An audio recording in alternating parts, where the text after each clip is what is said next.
ఇవాళ గుంటూరు కోడి కూర మంచి స్పైసీగా ఎలా చేసుకోవాలో చూద్దాం. పాన్ పెట్టేసుకొని 2 గంటల ఆయిల్ వేసాక 2 ఎండుమిరపకాయలు, 3 యాలుకలు, 4 లవంగాలు, 2 ఇంచుల దాల్చిన చెక్క కచ్చా బచ్చాగా నూరి ఆయిల్లో వేసి ఒక 10 నుండి 20 సెకండ్లు మాడిపోకుండా వేయించండి. తర్వాత శుభ్రంగా కడుక్కున్న కోడి మాంసాన్ని వేసి 4 నిమిషాలు వదిలేసేయండి. అరే ఎవడ్రా వీడు యూట్యూబ్ నిండా చికెన్ కర్రీ ఎలా వండాలో 100,000 వీడియోలు ఉంటాయి కదా, ఈ వీడియో చూడటం ఎందుకులే అని మాత్రం వీడియో స్కిప్ చేయకండి. ఈ recipe first time on YouTube. దీంట్లో ఒక సీక్రెట్ ఇంగ్రీడియంట్ ఉన్నది, అది మాత్రం ఎవరు మిస్ అవ్వద్దు.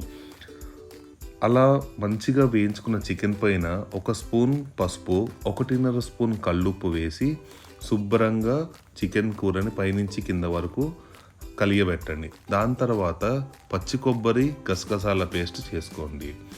దాని తర్వాత 1.5 టేబుల్ స్పూన్ అల్లం వెల్లుల్లి పేస్టు, 2 టేబుల్ స్పూన్ల ధనియాల పొడి, దాని తర్వాత చక్కగా తురుముకున్న ఉల్లిపాయలు, పచ్చిమిరపకాయలు వేసి హాయిగా చికెన్ కూరని మంచి హై ఫ్లేమ్లో పెట్టి కింద నుంచి పై వరకు హాయిగా తిప్పండి.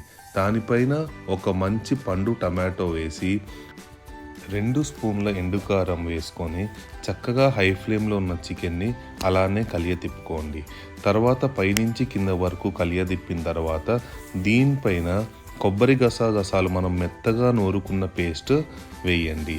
కొబ్బరి గసగసాలు అనేది ఈ రెసిపీలో చాలా సీక్రెట్ ఇంగ్రీడియంట్. అందరూ కొబ్బరి గసగసాలు వేస్తారు కానీ ఎక్కువ మంది కొబ్బరి క్వాంటిటీ ఎక్కువ వేస్తారు, గసగసాల క్వాంటిటీ చాలా తక్కువ వేస్తారు. కానీ మన సీక్రెట్ ఏంటంటే కొబ్బరి క్వాంటిటీ తక్కువ ఉంటుంది, గసగసాల క్వాంటిటీ ఎక్కువ ఉంటుంది. అదే ఈ గుంటూరు కోడి కూరలో చాలా సీక్రెట్ ఇంగ్రీడియంట్. అలా పాన్ మూత పెట్టేసి 5 విజిల్ రానిచ్చేసి శుభ్రంగా వేడివేడిగా వండుకున్న అన్నంలో ఈ చికెన్ కర్రీని సర్వ్ చేసుకొని తినండి.